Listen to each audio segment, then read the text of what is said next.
Hey everyone, Michael Simpkins here. Welcome to episode 2 of the Police Instructors Podcast.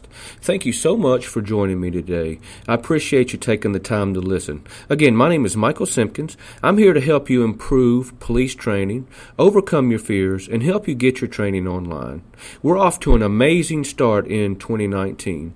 And in this episode, I'm speaking with Chris Vrooman, a very close friend of mine who has an incredible story to share, breaking down strategies to a positive mindset and overcoming our fears and self-doubt.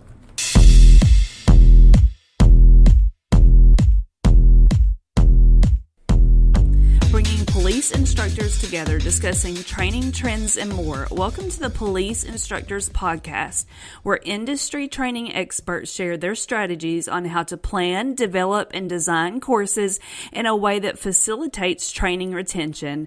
Bringing his 23 years of expertise as a police instructor to you, please welcome your host, Michael Simpkins. Founder and CEO Chris Vrooman is a successful business leader and entrepreneur. He currently leads an executive coaching and team leadership training company in Nashville, Tennessee, and is one of the founders of the Journey Training. Chris had created and sold a large healthcare consulting firm and is a retired military veteran in the United States Air Force. For any of you out there who's struggling with overcoming fears and or self-doubt, it could be about anything at work or in your personal lives. You definitely want to make sure you pay attention because Chris has some good strategies that can help you work through those issues and move forward and past whatever is holding you back. Make sure to pay attention all the way through, and I'll meet up with you at the end. All right. Hey, thanks for being here with me today, Chris. I really appreciate your time. We're excited to have you. Welcome to the Police Instructors Podcast. Thanks for having me, Mike, and thanks for anybody who's listening today. I hope I give you some good things to take in and give some thought to, and maybe help you in your life, and professional or personal. Awesome. Well, I'll tell you what. Let's take a second to let you kind of get into your business, Victory Solutions and the Journey Training. Where can people go to find out more about each of those businesses? Sure, Mike. Victory Solutions is my own personal company. It's primarily me at this point. After we sold the consulting service, I just started my own thing of helping teach other small business owners and entrepreneurs, how do you build a business? What do you need to do? And I focus a lot around company culture and leadership. So that is what I focus on through Victory Solutions. It brings in aspects of what I also do in another company that I'm a partner in called the Journey Training. And actually the Journey Training last year, we went from being an LLC, a company, to a 501c3 nonprofit. And now we have a board of directors of 15 people. So that's been an exciting change there. Both are geared towards helping people overcome any obstacles that may be keeping you from being the very best version of yourself that you can be, whether it's at work or in life. The thing that I do in Victory Solutions, I look at work a little differently than most people probably do. A lot of people think that work and life are separate things. I don't believe that. Work is just a part of your life. So if I can help somebody be a better person, and I started with myself, right? If I can be a better person, I'm going to be a better employee or a better boss or a better trainer or a better officer, right? But if I really causes this division in my mind about who am I and what am I and does it matter what time of the day, I really don't think it does. And if we focus on being the best person we can be, then life overall gets better and work comes along for the ride, if that makes sense. So, and the Journey Training is a personal development course. So it's individuals who come, and Victory Solutions is when I go into a company or into a police department or something like that, and I take aspects of what I teach from a personal level into an executive or leadership level or even a team session, for an entire team. And all told, last year, been doing this kind of stuff for 15 years total, and I've participated in the training of over 4,000 people. So I've been doing this for a little while, and it's definitely a passion of mine. Personal development, self-awareness, and today's topic, mindset, I love it. Yeah, and like I said in the introduction, you and I have known each other for a couple of years now, and I've known that is a real passion of yours.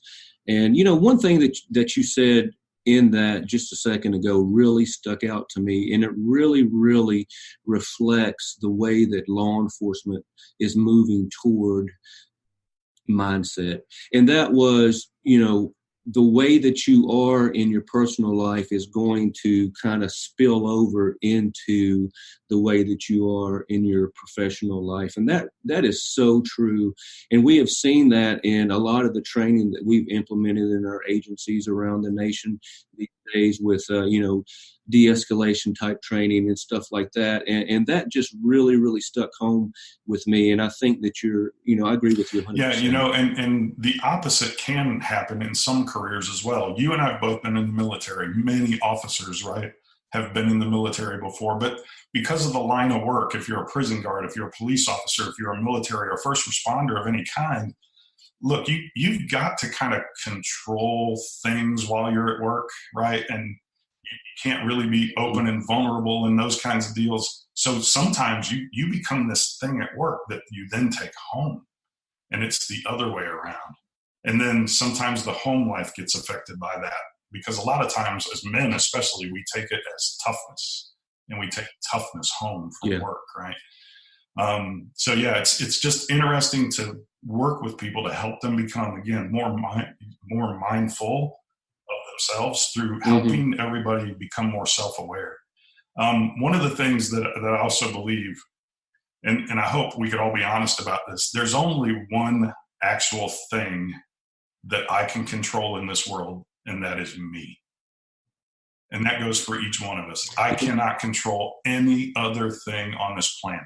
No other person, not the weather, not my job. I cannot control anything other than how I'm going to react to whatever happens around me.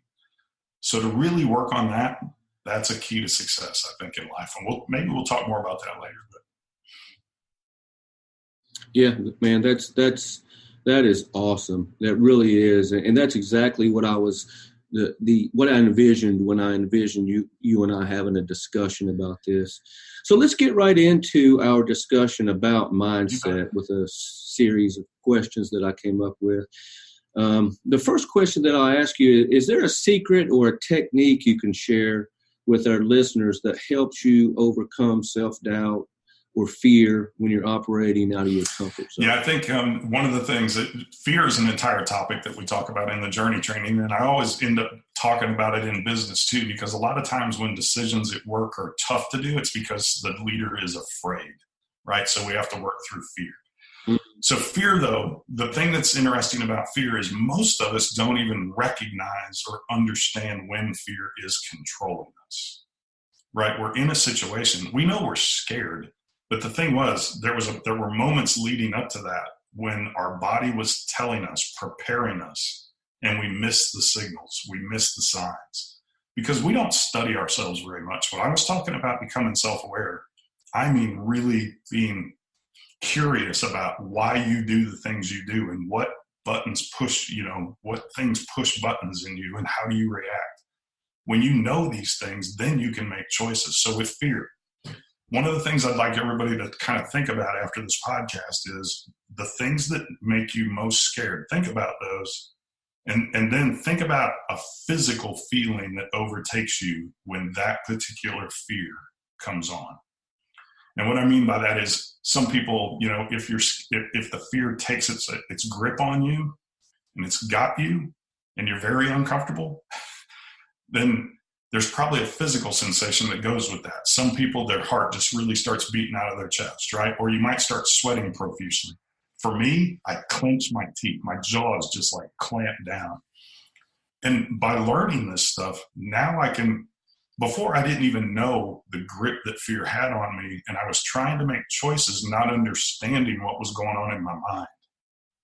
Now, as soon as I feel the physical sensation of my jaws tightening down, now I recognize what's happening.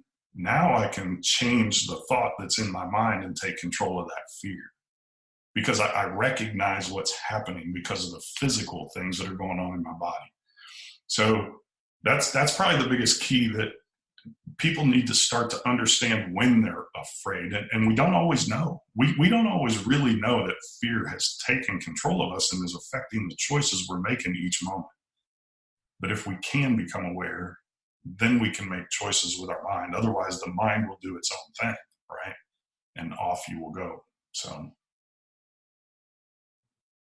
So that's really interesting. And I can see how that, being able to identify those fears and being able to identify the physical signs of those fears could really be beneficial. Are there steps that you could take to help you maybe recognize those? Not necessarily to recognize the physical, aspects of your fear, but also to be able to process that in a way that you can do what you said and say, okay, I recognize that I'm clenching my teeth. Now here's what I have to do to get past that fear. So the recognition is the first part. Then the next thing that most of us don't do correctly, when fear overtakes us, what do most of us do most of the time? We really get overwhelmed because we think we have to figure out the whole thing, whatever the situation is. We gotta find our way out of this all the way out. When in truth, all you have to do is take the first small step. So it's kind of, I'm sure you guys use a lot of these tips and techniques too in some of your police training, right? In certain situations, you got to calm yourself down. You got to think what the next step is. And all you got to do is the next right step. But the first one is taking control of your mind so you know where you're at, right? So most of the time, the first small step is, how are you going to break that fear cycle? You have to come up with, if you have identified the fear, right? And then you've identified, because you know the physical sensation, you've thought about the fear, you recognize how that fear makes you feel physically. Now you know you can make something, and here's that choice. This is how you have to walk through fear. We cannot make fear disappear. It will not go away. That doesn't exist. A fear is a fear, and we're supposed to be afraid of certain things. But if our jobs require it, or even just living, we have to be able to walk through fear in confidence, right? We have to know who we are and walk on, take a step forward. Don't become captive. Fear has this, it's almost like having a set of prison bars that are invisible just placed right over you. It will hold most of us right in place, where we won't do anything. We won't move. We won't start a podcast. We won't create a training program, right? Mike, I remember you talked about that in your first episode. That's what fear did to you, right? It shut you down and it kept you right there. But something spurred you on, Mike, to do this, right? And you took a step, and that's all it really was, and maybe that first step was talking to somebody, right? Maybe that first step was just saying to yourself, I can do this. Here's the thing. Our mind is a very powerful thing, but it's a scientific fact. It can only think one thing at a time. So if you know what you're afraid of, you feel the physical sensation, you recognize the fears controlling your mind, then you make a choice to put a different thought in your mind so that you can move forward. Does that make sense? Yeah, yes, it really does. And I'll tell you that you actually helped me understand what happened with me getting through, or how I decided, or how I worked through getting through that fear that I mentioned in episode 1. And what I'm talking about is I was able to recognize over time what that fear did to me. Basically, what you said, it prevented me from moving forward with what I envisioned and what I wanted to do. I recognized that. And what I did is I decided, I didn't realize it at the time, but I decided to walk through that fear and to move past it. It wasn't easy, but that's what I did. So that just listening to you go through that explanation really helped me recognize exactly what that process that I went through. Does that make sense? It does make sense. And I hope it helps the listeners too. for me, I have to be able to visualize things, right? And to actually no, I have to take a step. I have to visualize moving forward, right? Like I'm going to step right on to the alligator, right? Like I'm going to step off the shore and just step right on his back kind of thing. And then I'm going to step on the next